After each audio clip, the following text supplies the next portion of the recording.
Bonjour et bienvenue dans un nouvel épisode du podcast Chrétien 3.0, le podcast qui explore les questions de foi et de spiritualité en lien avec nos vies quotidiennes. Je suis Philippe Cavin et aujourd'hui, je vous partage une brève impulsion.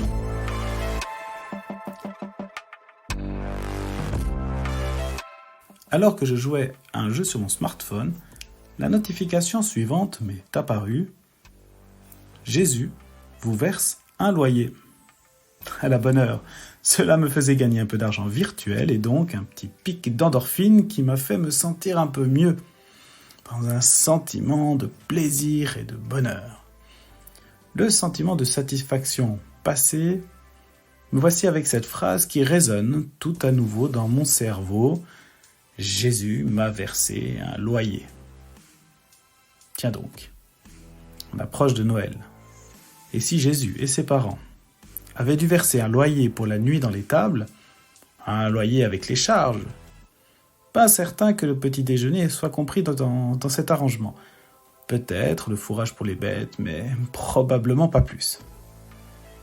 Cocasse cette situation, non ? Jésus qui te verse un loyer.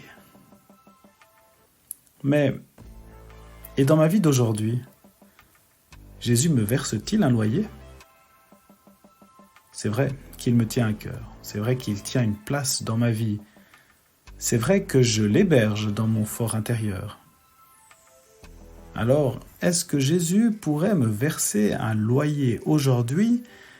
Et si oui, quel loyer ?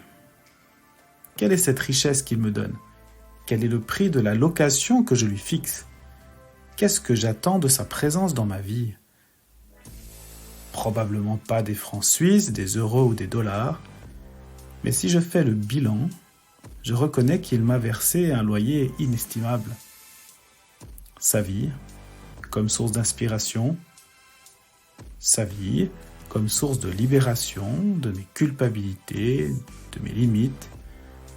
Son espérance, sa vie, un sens à mon existence, une paix dans la souffrance, une vie qui surpasse tout.